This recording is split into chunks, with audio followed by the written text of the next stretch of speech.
Let's speak about rule of law. My name is Alex Munene, African Time.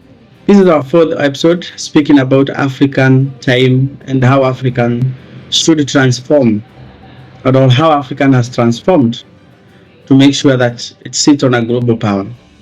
Today we speak about politics. Politics since independence in 99% of African countries has been a thorn in the development of Africa. Why is this? Did we inherit all this? Did we inherit positions of power without good leadership training? After colonization, about power, we have seen so many sitting heads of state, ministers, and name so many of them sitting on power and not ready to unseat power. It's one of the biggest thorn of African development. We need to have rule of law. Rule of law, we need to abide by our judicial system.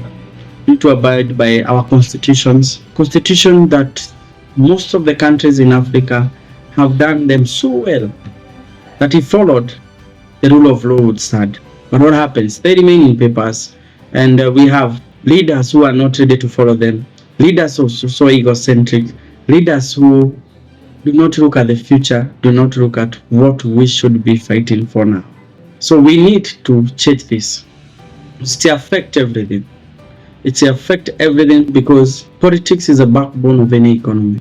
Politics is the basis of business development. We have issues or peace in an economy or peace in a country, development in a country.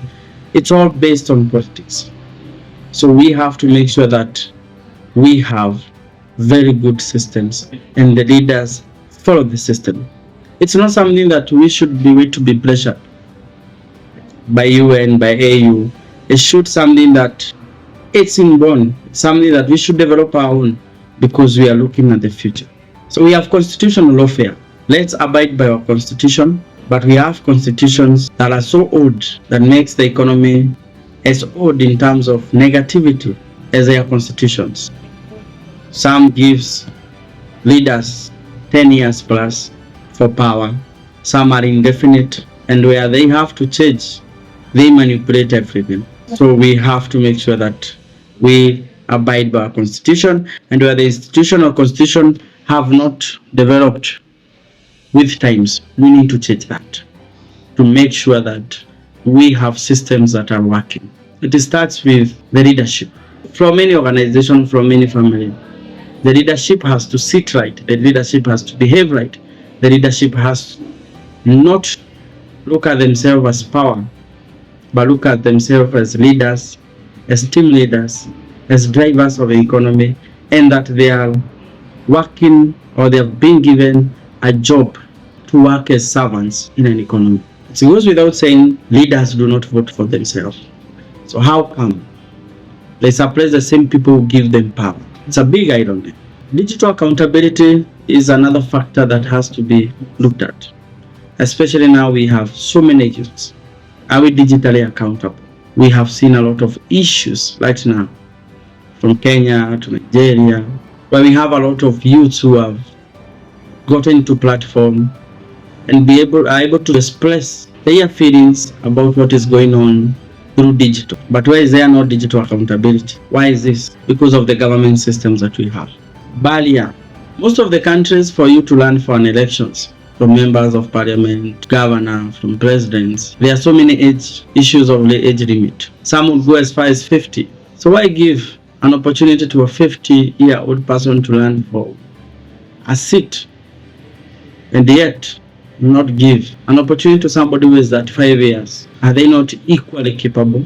What's the difference? 5 years is an age of maturity. It's an age of energy. It's an age of vigor. It's an age of transformation. So what is this that makes age becomes an issue? Sorry to say, even fools get old. So age is not an issue. We just have to make sure we put it an age, especially for president, vice president, governors, at an age that this person has matured enough to be a responsible leader and has gathered experience. So that 5, I would say. Funny enough, if we were to attain that age also, there is an issue of power and resources. For you to get, you have to pay high fees for you to learn from, sit either from the local government up to the national government. So huge fees to pay, alliances that you have to bring to people together. It's just leadership. It should be as simple as that. If I'm qualified to be a leader, I should have that space without having to amass a lot of wealth or having to commit a lot of resources, because we close out the majority who are very capable, and we only give the chance to those who are elite. That's another question. So as Africa, is this the way that we want to go? Unfortunately, it affects more than 80% of African countries. We can only change issues or things in terms of development, in terms of capacity building, in terms of policies when we start with the government, because everything sits with the government. Even if we have the best entrepreneurs, the best digital platforms, and yet we don't have good governance, that means we have failed them. So it starts there. So we have also to encourage what we call e-governance. We have seen contracts, contracts being awarded in different various ways to different people without due diligence. Why is this? Contracts are given in boardrooms. Contracts are given with conditions. Contracts are given with the know-how of friendships, or are given on basis of your capacity. Let's embrace e-governance, that every contract has to go through digitization, has to go through a digital system that is very transparency, that we all see what's happening. And this will make sure that we contribute and we give a fair chance to everyone who want to get these contracts. So we adapt this, and then we'll be contributing to a greater thing in terms of development. Let's ask ourselves this day: do we have stable governance? Do we have good governance? And if we don't, how do we make sure that we make our leader accountable? We have seen a lot of issues, violence from different countries, because youths of today are not youths of yesterday. They are fully aware, and they have no interest of the power you have amassed. They have no interest in speeches, because in papers, in speeches we give, we put ourselves as leaders to be very competent, and we promise heaven, then give hell. Can we walk the talk? Can we go beyond the speeches we give? Because the youths of today, they are beyond that. We have to make sure the countries, or our African countries, develop and do not burn. Because if we don't do that, the people are watching, the youths are watching, they'll hold us accountable, and the friction between those two is not friendly. It will have chaos and all that. So leaders, ask yourself, before you get elected, why are you becoming a leader in the first place? Why do you want to be a leader? Do you want to serve? Why are we not respecting the governance terms? If it's 5 years, 2 terms, it's 2 terms. Let's respect others.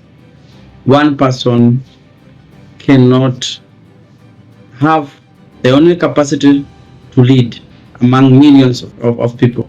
So one term or one president going for 40 years, 30 years does not really make sense. Even 20 years. Why? We need to give us other opportunities and people to come and bring different diversity strengths to make sure that the governance is very stable. So we have to be accountable as leaders. We have to make sure that we put things straight as Africans. Let's not be a laughing stock.